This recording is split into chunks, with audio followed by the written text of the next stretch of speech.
আপনার সামনেই কাপড় পাল্টাবো। ঠিক আছে, তাহলে তো আরও ভালো। আমার বউ তুমি, তোমার দিকে তাকিয়ে থাকতে আমার মোটেও লজ্জা করবে না। লিহার রাগের মাত্রা আরও বেড়ে যায়। তবে সে কিছু বলে না আনাফকে।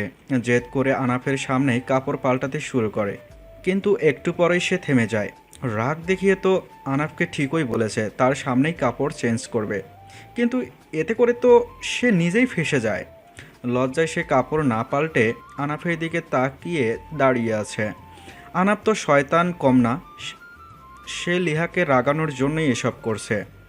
তবে মনের ভিতর উল্টোপাল্টা কিছু নেই আনাফের। লিহা কাপড় চেঞ্জ না করে তার দিকে তাকিয়ে দাঁড়িয়ে থাকায় আনাফ মিটমিট করে হাসতে হাসতে রুম থেকে বেরিয়ে যায়। আনাফ রুম থেকে চলে যাওয়ার লিহা নির্দ্বিধায় কাপড় পাল্টাতে শুরু করে। শাড়ি পরা শেষ করে কাঁধে ব্যাগ থেকে কিছু সরঞ্জাম বের করে হালকা করে সাজে। লিহার ব্যাগে কাজল, লিপস্টিক, আইলাইনার আরও সামান্য কিছু জিনিস সর্বক্ষণিক থাকে। লিহা সেজেগুজে চুপচাপ খাটে বসে থাকে। আনাপ কিছু সময় পর রুমে ফিরে আসে। রুমে ঢুকে লিহাকে দেখে চোখ আটকে যায় লিহার দিকে। অপরূপ সুন্দরী লাগছে লিহাকে, বেশ মানিয়েছে শাড়িটাতে লিহাকে। চোখ সরাতে পারছে না লিহার ওপর থেকে আনাফ। আনাফের মনে হচ্ছে কোনো পরী ভুল করে তার রুমে ঢুকে এসে বসে আছে। ফ্যাল ফ্যাল করে এক দৃষ্টিতে বেশ কিছুক্ষণ লিহার দিকে তাকিয়ে থাকে। লিয়া বিব্রতকর অবস্থার মধ্যে পড়ে যায় আনাফের এক দৃষ্টিতে তাকিয়ে থাকা দেখে। পরিস্থিতি স্বাভাবিক করতে কাশি না থাকা সত্ত্বেও দুবার কাশি দেয়, কিন্তু এতেও কোনো কাজ হয় না। শেষমেশ উপায় না পেয়ে মুখ খোলে লিহা। এই যে, আপনি আমার দিকে এইভাবে তাকিয়ে আছেন কেন? আনাপের হুঁশ ফেরে লিহার কথায়। তাড়াতাড়ি নিজেকে সামলে নিয়ে লিহার প্রশ্নের জবাবে বলে, না মানে তোমায় বেশ সুন্দর লাগছে, তাই দৃষ্টি ফেরাতে পারছিলাম না। আচ্ছা চলো এবার। লিহা কিছুটা লজ্জা পায় আনাফের কথায়, তবে সে সেটা প্রকাশ না করে আনাফের সাথে চলে যায়। লিহা লক্ষ্য করে আনাফ তার সাথে ম্যাচিং করে পাঞ্জাবি পরেছে। দুজনে গাড়িতে বসে আছে। আনাফ গাড়ি ড্রাইভ করে আর লিহা তার পাশে বসে আছে। আনাফ লিহাকে বরাবরের মতোই তার খুব কাছাকাছি টেনে বসিয়েছে। দুজনে একটা পার্কে গিয়ে পৌঁছায়। ঘড়ির কাঁটা 4টা ছুঁই ছুঁই। সূর্যের উত্তাপ কমে যাচ্ছে ধীরে ধীরে। আর ঘন্টা দেড়েকের মধ্যেই সূর্য নিজেকে আড়াল করে ফেলবে। লিহা আনাফের সাথে হাঁটছে। বেশ কিছুটা সময় আনাফের সাথে পার্কের ভেতর ঘোরাঘুরি করে লিহা, কিন্তু বেশ কিছুক্ষণ পর লিহা একটা জিনিস খেয়াল করে, কয়েকজন ছেলে মিলে তাদেরকে ফলো করছে। এমনকি ছেলেগুলো লিহাকে এটা সেটা ইশারাও করছে। লিহা বিষয়টা যতটুকু সম্ভব ইগনোর করার চেষ্টা করছে, কিন্তু ছেলেগুলো নাছোড়বান্দা। লিহা আনাফের সাথে পার্কের ভিতর এক জায়গায় একটা ব্রেঞ্চের ওপর গিয়ে বসে, আর ছেলেগুলো তাদের সামনাসামনি বারবার কিছুটা দূরে দাঁড়িয়ে লিহাকে আগের ন্যায় ইশারা করছে। লিহা বাধ্য হয়ে আনাফকে জানায় ছেলেগুলোর কথা। আনাফ লিহার কথা শোনা মাত্রই রেগে যায়। মাথায় রক্ত চটে যায় আনাফের। লিহাকে সাথে নিয়ে অনেকটা তেড়ে যায় ছেলেগুলোর দিকে। ছেলেগুলো ঠায় এখনও দাঁড়িয়েই আছে। আনাফ তাদের কাছে গিয়ে জিজ্ঞাসা করে, সমস্যা কি ভাই তোদের? হ্যাঁ, বেশ কিছু সময় ধরে দেখছি তোরা আমার বউয়ের দিকে তাকিয়ে এটা সেটা ইশারা করছিস। কি প্রবলেম? হুম, সমস্যা কোথায় তোদের? আনাফের কথার প্রতি উত্তরে তাদের মধ্য থেকে একটা ছেলে বলে ওঠে, ইচ্ছে হয়েছে তাই ইশারা করেছি, কেন কোনো সমস্যা? আনাফের মাথা আরও চটে যায়। খপ করে ছেলেটার কলার চেপে ধরে কয়েকটা লাগিয়ে দেওয়ার প্রস্তুতি নেয় আনাফ।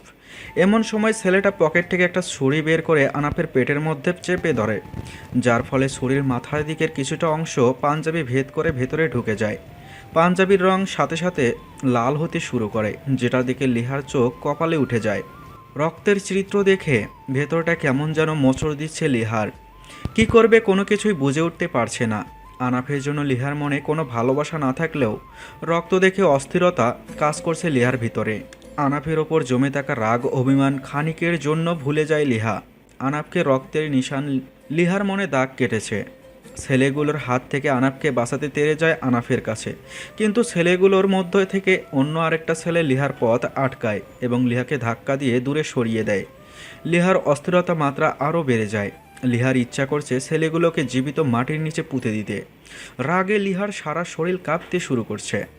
উপায় খুঁজতে থাকে কি করে ছেলেগুলোর হাত থেকে আনাফকে বাঁচানো যায়। এমন সময় আনাফ একটা কাণ্ড করে লিহাকে আশ্চর্য করে।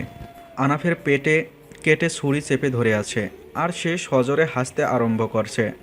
আনাফের হাসি দেখে মনে হচ্ছে যেন কিছুই হয়নি। লিহার সাথে সিনক্রিয়েট করা ছেলেগুলো সবাই অবাক আনাফের কাণ্ড দেখে। এই করুণ পরিস্থিতিতে যে কারোর ভয়ে গুটিয়ে থাকার কথা, সেখানে আনাফ অস্বাভাবিকভাবে হাসছে। আনাফের পেটে ছুরি চেপে ধরা ছেলেটা আনাফের অস্বাভাবিক হাসি দেখে দ্বিধাদ্বন্দ্বে পড়ে যায়। কৌতূহল কাজ করতে শুরু করে আনাফের হাসিতে ছেলেটার ভিতর। তৎক্ষণাৎ সে কৌতূহল মেটানোর প্রচেষ্টা চালায়। এই বেটা, তুই হাসছিস কেন রে? রং লেগেছে নাকি তোর মনে? রং আমার মনে সার্বক্ষণিক লেগেই থাকে, আর হাসির কারণ হচ্ছে তোদেরকে আমার জোকার বলে মনে হচ্ছে।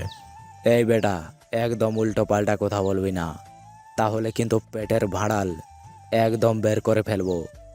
তোর কত বড় সাহস, তুই আমাদেরকে জোকার বলিস? এই বেটা, তোর এত সাহস আছে কোথা থেকে? তুই একা, আর আমরা 3-4 জন। তুই কখনোই আমাদের কিছু করতে পারবি না, উল্টো আমাদের সাথে বেয়াদবি করে নিজের আরও বিপদ ডেকে আনছিস। ও, এই ব্যাপার।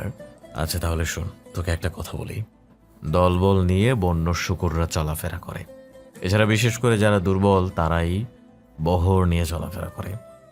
বনের বাঘ আর সিংহ, এদের কিন্তু কখনো বহরের দরকার পড়ে না, তারা একাই যথেষ্ট। এই বেটা, এত বড় সাহস, আমাদেরকে অপমান করে কথা বলিস তুই? আর কিসের ভিত্তিতে তুই এত দাপড় দেখাচ্ছিস? একদম মেরে তোক্তা বানিয়ে দেবো। আরে দাপট তো আমি নয়, দাপট দেখাচ্ছিস তোরা, তাও আবার ছুরির বলে। যদি সাহস থাকে ছুরিটা রেখে লাগতে হয়, তখন দেখিয়ে দিব কে কাকে মেরে তক্তা বানায়। তোরা ছুরি ছাড়া আমার একটা পশমও বাঁকা করতে পারবি না। কি, তুই আমাদেরকে হুমকি দিচ্ছিস? এই যে নে, ছুরিটা ফেলে দিলাম। আর এই যে তোরা এদিকে আয় তো। সে বলছে আমরা নাকি ছুরি ছাড়া তার একটা পশমও বাঁকা করতে পারবো না। আয়, সকলে মিলে তাকে একটু দেখিয়ে দিই আমরা কত কি বাঁকা করতে পারি। ছেলেটা ছুরিটাকে ছুঁড়ে ফেলে দিয়ে বাকিদের সঙ্গে নিয়ে আনাফকে মারার পরিকল্পনা করে, কিন্তু আনাফ তাদের উল্টো খাতির যত্ন করতে শুরু করে। 3-4 জনের সাথে একা মারামারি করা আনাফের জন্য কিচ্ছুই না। আনাফের পূর্বের রেকর্ড আছে 5-6 জনকে একসাথে মারার। এই ছেলেগুলো তো মাত্র 4 জন। হাতের মধ্যে সার্বক্ষণিকভাবে স্টেইনলেস স্টিলের একটা ব্রেসলেট থাকে। ব্রেসলেটটা হাত থেকে খুলে শক্ত করে মুঠো করে ধরে হাত চালাতে শুরু করে। মুহূর্তের মধ্যেই ছেলেগুলোকে মেরে ব্রেসলেটটা দিয়ে তাদের শরীরে ক্ষত করে দেয়। এরপর পার্কের মধ্যে থাকা একটা গাছ থেকে মোটা একটা ডাল ভেঙে সব কয়টাকে আবার উড়াধুরা মারতে আরম্ভ করে। আনাপের হাতে মার খেয়ে ছেলেগুলো লেটকে পড়ে আছে মাটিতে। যেই ছেলেটা ছুরি দিয়ে আনাপের আঘাত করেছে, আনাপ সেই ছেলেটাকে মাটি থেকে কলার চেপে ধরে তুলে পূর্বের কথা রিপিট করে। কিরে, বলছিলাম না ছুরি ছাড়া তোরা কিছুই পারবি না? দেখলি তো এখন সমস্ত প্রমাণ। তক্তা কে কাকে বানিয়েছে একটু ভালো করে দেখ। বাহাদুরি যে কোনো জায়গায় চলে না, মানুষ আর জায়গা বুঝে বাহাদুরি করতে হয়। ভাই, আমাদের ভুল হয়ে গেছে, প্লিজ আমাদেরকে মাফ করে দেন।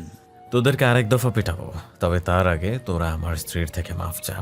কত বড় সাহস তোরা আমার স্ত্রীর সাথে বেয়াদবি করিস! ভাই, ক্ষমা চাচ্ছি, কিন্তু প্লিজ আমাদেরকে আর মারবেন না। তোদেরকে যেটা বলেছিস সেটা কর, পরেরটা পরে দেখা যাবে।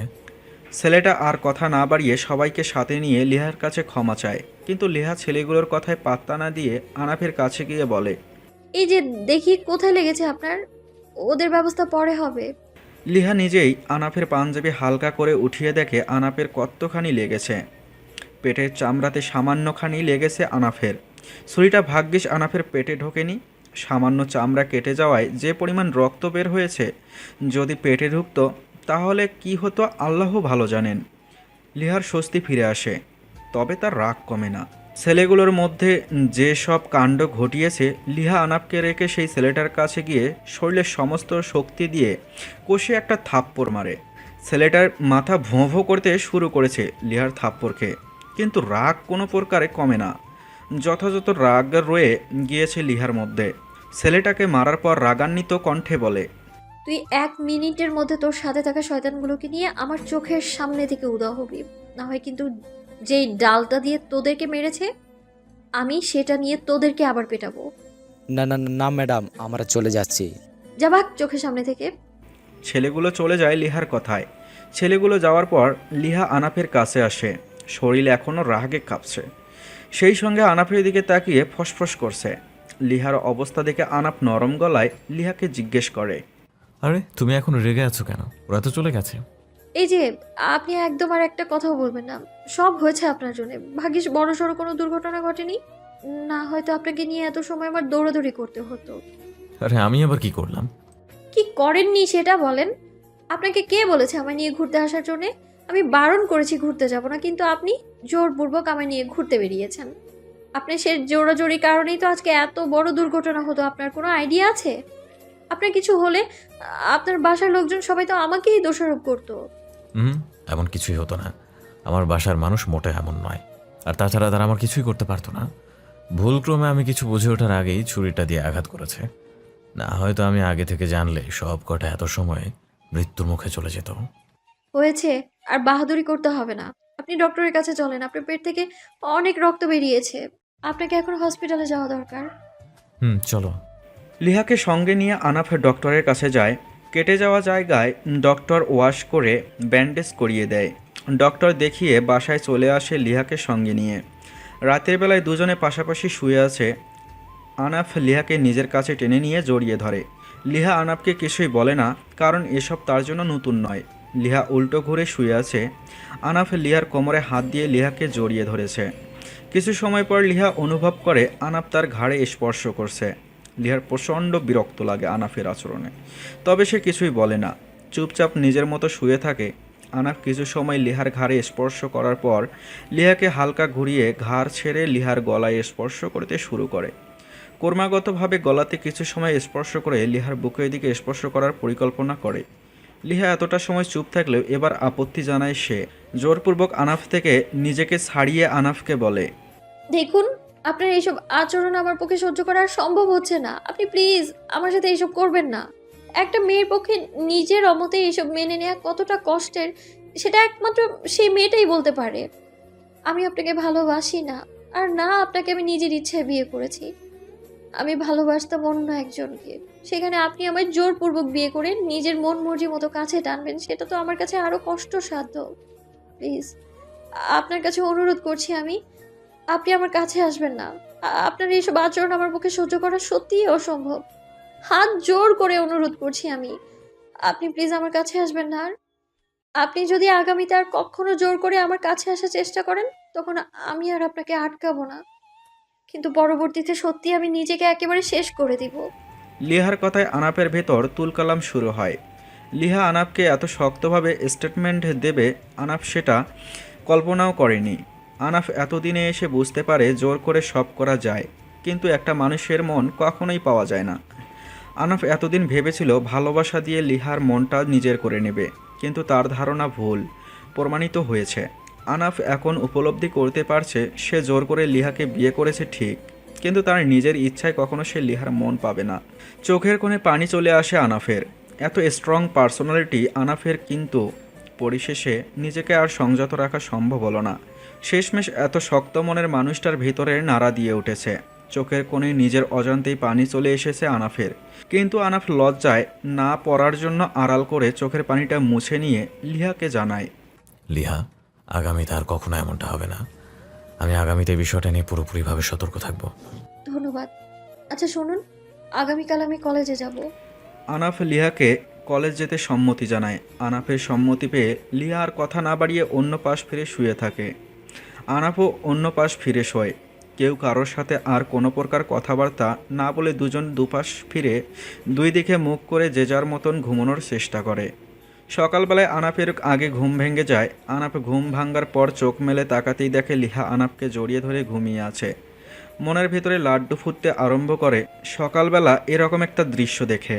হাঁ করে এক দৃষ্টিতে কিছু সময় লিহার দিকে তাকিয়ে থাকে। কিছুক্ষণ পর হঠাৎ করে আনাফের গতরাতের কথা মনে পড়ে। সাথে সাথে আনাফ লিহাকে নিজের কাছ থেকে আলাদা করে দেয় এবং সে বিছানা ছেড়ে উঠে পড়ে। ব্রাশ হাতে নিয়ে ঘড়ির দিকে তাকিয়ে এক ঝলক সময়টা দেখে নেয়। অলমোস্ট ঘড়ির কাঁটা ৮টা ছড়িয়ে ৯টার ঘরের দিকে অগ্রসর হচ্ছে। তাড়াতাড়ি করে ওয়াশরুম থেকে ফ্রেশ হয়ে এসে রেডি হয়ে নেয়। আনাফের মা টেবিলে আগে থেকেই আনাফের জন্য নাস্তা রেডি করে রেখেছে। আনাফ নাস্তা করে নিয়ে অফিসের উদ্দেশ্যে বাসা থেকে বেরিয়ে যায়। তবে যাওয়ার পূর্বে তার মাকে বলে যায় লিহাকে ঘুম থেকে ডেকে দিতে, কারণ লিহা গতকাল রাতে তাকে বলেছে সে আজকে কলেজে যাবে। আনাফ চলে যাওয়ার পর আনাফের মা লিহাকে ঘুম থেকে ডেকে দেয়। লিহা চোখ কসলাতে কসলাতে ঘুম থেকে ওঠে, কিন্তু ঘুম থেকে ওঠার পর পাশে আনাফকে দেখতে না পেয়ে কিছুটা অবাক হয়।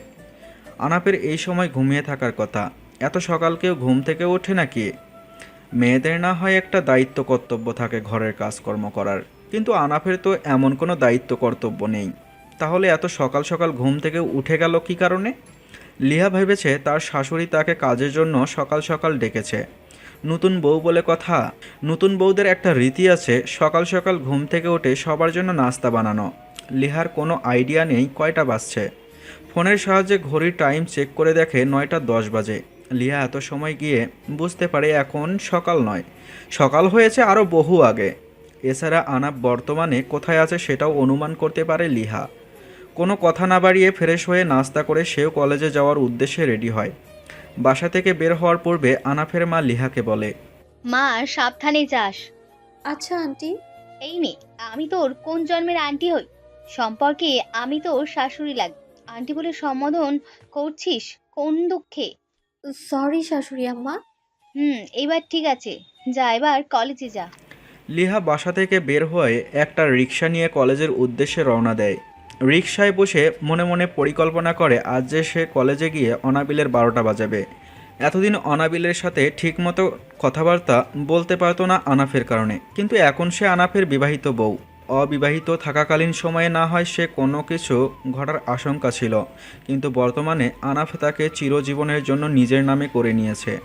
এখন আর কোনো অঘটন ঘটার আশঙ্কা নেই। লিহা এখন যত কিছুই করুক না কেন, দিন শেষে তাকে আনাফের কাছেই ফিরতে হবে। এছাড়া আনাফ তাকে নিজেই বলেছে তার হয়ে গেলে লিহা তার নিজের ইচ্ছা মতন চলতে পারবে। এখন তাদের বিয়ে হয়েছে, এখন লিহা অনাবিলের সাথে কথা বললেও তেমন কিছু যায় আসে না। অনেক কিছু ত্যাগ দেওয়ার পর লিহার কাছে সুযোগ এসেছে অনাবিলের সাথে ভালোভাবে কথা বলার। লিহা আজ অনাবিলের সাথে লুকোচুরি করে নয়, প্রকাশ্যেই কথা বলবে। তবে সেটা কিন্তু ভালোভাবে নয়। অনাবিলের ওপর আজ সমস্ত আক্ষেপ মেটাবে সে। এক কথায় অনাবিলের 12টা বাজাবে। কেন অনাবিল তার সাথে এমনটা করলো? সে তাকে ভালোবাসে, কিন্তু তার জন্য এক ফোঁটা সাহসও সে দেখাতে পারেনি আনাফের সামনে। অনাবিল যদি একটু সাহস দেখাতো, তাহলে লিহার সাথে যা যা ঘটেছে তার এত একটা কিছু আজ লিহার সাথে ঘটতো না। লিহা রিকশায় করে কলেজে পৌঁছায়। অনাবিলের তালাশ করে শুরু করে কলেজে পৌঁছে লিহা, কিন্তু অনাবিলের দর্শন সে পায় না। ক্লাস একদম শুরু হওয়ার আগ মুহূর্তে অনাবিল কলেজে আসে। লিহা ক্লাসের ঘন্টা পড়ে যাওয়ায় অনাবিলের সাথে কথা বলার কোনো সুযোগ পায় না। তাই ক্লাস শেষ করে অনাবিলের সাথে কথা বলার সিদ্ধান্ত নেয়। একে একে সব কয়টা ক্লাস শেষ হয়। ক্লাস ছুটি হওয়ার পর যে যার মতন ক্লাস থেকে বের হয়ে যায়। অনাবিল সবার আগেই বেরিয়ে গেছে। লিহা ক্লাস থেকে বেরিয়ে তার একটা ক্লাসমেট বান্ধবীকে সাথে নিয়ে অনাবিলের তালাশ করতে থাকে কথা বলার জন্য। কিছু সময় পর অনাবিলের খোঁজ পায়। অনাবিল কলেজের এক সাইডে অন্য ডিপার্টমেন্টের মেয়েদের সাথে মিলে আড্ডা মারছে এবং তাদের মধ্য থেকে একটা মেয়ের কাঁধের ওপরে হাত রেখে তার সাথে বেশ ঘনিষ্ঠ হয়ে আছে। লিহার এই দৃশ্য দেখে মাথা গরম হয়ে যায়। তেরে গিয়ে অনাবিলের কলার চেপে ধরে তাকে এক সাইডে এনে বলে, এই তুই ওদের সাথে কি করছিস? আর ওই মেয়েটার কাঁধের উপরে হাত দিয়ে কেন ওর ঘনিষ্ঠ হয়েছিলি? হ্যাঁ, আরে আজব লিয়া, তুমি এমন করছো কেন? এই অসভ্য ছেলে, আমি কেমন করছি? তোর কারণে আমার জীবনে কত কিছু ঘটে গেছে, আর তুই অন্য মেয়েদের সাথে ঢলাঢলি করছিস। লিয়া, ঠিকঠাক মতো কথা বলো। আর আমার কারণে তোমার জীবনে কিছুই ঘটেনি, তোমার কপালে যা ছিল তাই হয়েছে। মানে কি বলতে চাচ্ছিস তুই? তুই আমায় ভালোবাসিস না? আর ভালোবাসতাম এক সময়, তবে এখন ওই যে দেখছো অর্পা যার কাঁধে হাত রেখেছিলাম তাকে ভালোবাসি আমি। কারণ তোমার বিয়ে হয়ে গেছে, তোমার জন্য অপেক্ষা করে বসে থাকার কোনো মানেই নেই এখন আমার। আমি আর অর্পা নতুন রিলেশনে গিয়েছি, দুজনের সব কিছু বেশ ভালোই চলছে। অযথা তোমার কারণে কষ্ট পেয়ে কোনো লাভ নেই। তোমার জীবন আনাপের সাথে জুড়ে গেছে, আর আমি নিজের মতো মুভ অন করে নিয়েছি। এখন দুজনের জন্য এটাই বেটার, তুমি তোমার মতো জীবন গুছিয়ে নাও আর আমি আমার মতো গুছিয়ে নেই। কারণ অতীতের জন্য এক জায়গায় আটকে থেকে কোনো ফায়দা নেই। অনাবিলের কথা শুনে লিহার মেজাজ 100তে 100 হয়ে যায়। শরীরের সমস্ত রক্ত টকবক করতে শুরু করেছে। এমনিতেই লিহার মন মানসিকতা খারাপ, তার উপরে অনাবিলের কথাবার্তা শুনে রাগ আর কন্ট্রোল করতে না পেরে অনাবিলকে মারতে শুরু করে। অনাবিলের সাহস হচ্ছে না পাল্টা কিছু করার লিহার সাথে, কারণ প্রথমত লিহা একজন মেয়ে, দ্বিতীয়ত লিহা আনাফের বিবাহিত স্ত্রী। অনাবিল ভালো করেই জানে সে যদি লিহার ওপরে হাত উঠানোর দুঃসাহস করে তাহলে আনাফ তার সেই হাত ভেঙে তার শরীরের পিছনের অংশ দিয়ে পেটের ভেতর ঢুকিয়ে দেবে। অনাবিল এই কারণেই কোনো কিছু করার সাহস করছে না। লিহা অনাবিলকে মারতে মারতে এক পর্যায়ে চেঁচিয়ে বলে ওঠে, ছি, আমার ভাবতেও ঘৃণা লাগছে। তোর মতো এত নিচু মন মানসিকতার একটা ছেলেকে ভালোবেসেছি আমি তোর জন্য এত যুদ্ধ করেছি, আর তুই অন্য মেয়ের সাথে রং তামাশা শুরু করেছিস। কি করিনি আমি তোর জন্য, হ্যাঁ? যেখানে তোর সব কিছু করার কথা সেখানে আমি তোকে নিজের করে পাওয়ার জন্য এত দিন লড়াই করেছি। এমনকি তোর কারণে সেই মানুষটাকে গতকালেও আমি কষ্ট দিয়েছি। মানুষটা গতকাল আমার ঘনিষ্ঠ হতে চেয়েছিল, আর আমি তাকে শক্ত কথা শুনিয়ে নিজে থেকে দূরে সরিয়ে দিয়েছি। আর তুই এদিকে অন্য মেয়েদের সাথে ফুর্তি করে বেড়াচ্ছিস। আমি কি জন্য করেছি এত কিছু, উত্তর দে আমায়। অনাবিল কোনো কথা বলছে না। লিহার কাণ্ড দেখে অর্পা এবং তার বান্ধবীরা এগিয়ে আসে অনাবিলের কাছে। লিহার রাগ কোনো প্রকার কমছে না। ইতিমধ্যে লিহার ক্লাসমেট বান্ধবী লিহার কাছে এসে লিহাকে সামলায়। লিহা নিজের রাগ কোনোভাবেই শান্ত করতে পারছে না। লিহার বান্ধবী লিহাকে সামলে রাখার পরেও লিহা অনাবিলের ওপরে ক্রমাগতভাবে চেঁচিয়ে যাচ্ছে। এমন সময় অর্পা নামক মেয়েটি লিহাকে বলে, দেখুন, আপনি এইভাবে অন্যায়ভাবে অনাবিলকে মারতে পারেন না। অনাবিল আমার বয়ফ্রেন্ড, আর আপনার সম্পর্কে সব কিছুই আমি জানি। আমাদের রিলেশন শুরু হওয়ার পরেই অনাবিল আমাকে সব কিছু বলে দিয়েছে।